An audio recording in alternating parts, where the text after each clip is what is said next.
Hello friends, welcome to this session. Today we are discussing about the time dilation. Just observe this image. In the one frame there is a clock. In another frame which is in motion relative to this frame, that frame is in motion with constant velocity. So in that corresponding frames there are two clocks. In a stationary frame the clock is moving fast because the velocity of that frame is zero. In the second frame the clock is moving slow down because the frame is with constant linear velocity. What is it? Here the time delay should be increased, or time should in the delay is lengthened so that the duration is maximum when the or we can say simple language, the clock is slowed down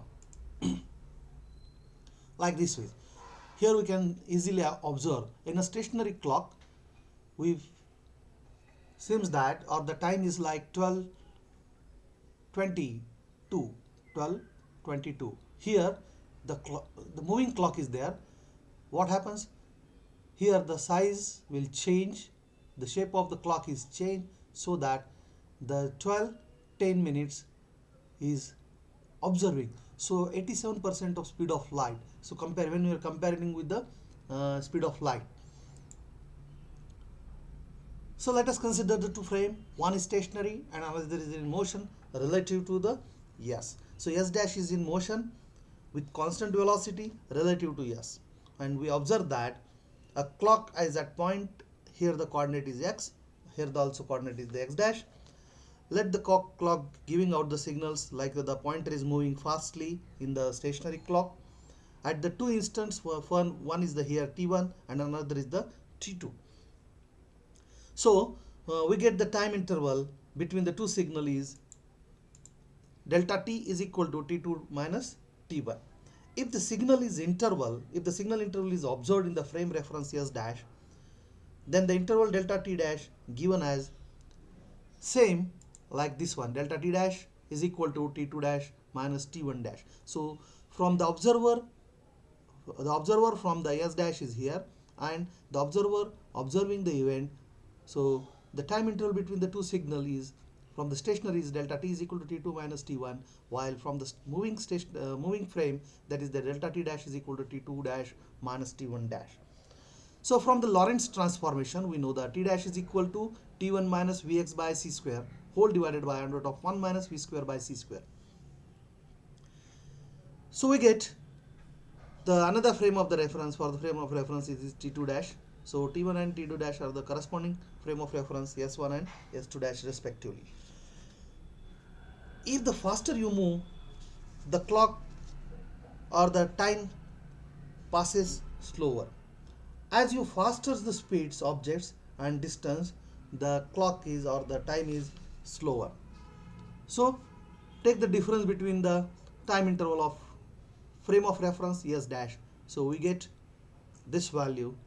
Just we are subtracting these two terms, and by arranging the equation we get this value. So T2 dash minus T1 divided by under root of 1 minus V square c square, this equals to delta T divided by under root of 1 minus V square by c square.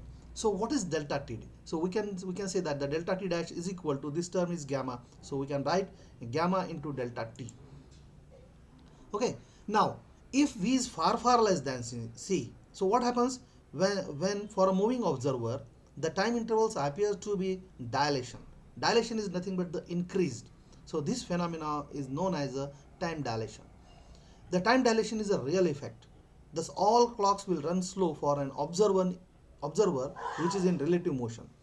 So the best example is the biological clocks are also subjected to the time dilation. So in the summer we are less hungry compared to the winter because the time should be dilated in nights, so the digestive system is developed or improved in comparison with the summers.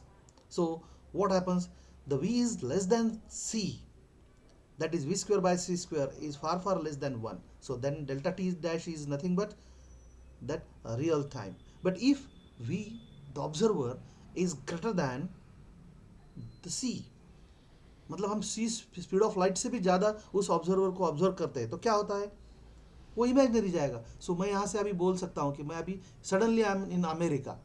So what happens, my speed is velocity of the thinking is maximum compared to the speed of light, so it is imaginary. So delta t dash is imaginary when v is far far greater than c. So v square by c square is also equal to greater than 1, then we can say that delta t dash is imaginary. Hence the time interval becomes infinite, which is impossible. Hence a body or a material cannot have a velocity greater than the light of c. So this is the simple concept of time dilation. The simultaneity relativity is also there. So when we are saying that the t2 dash minus t1 dash is equal to v into x1 minus x2 by c square whole divided by under root of 1 minus v square by c square. Obviously t2 dash is not equal to t1 dash. The two events in the frame S do not happen simultaneously for an observer in S dash frame. Therefore, the principle of simultaneity is an absolute concept of two events. It depends upon the observer or a frame of reference. The effect is not due to the time dilation. It arises from the second term, that is the equation. Which equation? That is the T2 minus t1 divided by under root of 1 minus v square. This is the time dilation factor. But another term, that is the v in bracket x1 minus x2 by c square whole divided by under root of 1 minus c square. The time dilation arises from the first term. जो पहला जो t2 minus t1 वो time dilation के साथ आएगा. Hence the simultaneous events in the frame of reference are not simultaneous in the second frame of reference. That's why the time dilation is happening or time increases. So the process is, the clock of the process is slowed down. So this is the concept of time dilation. I hope you understand all these things. Thank you for watching this video.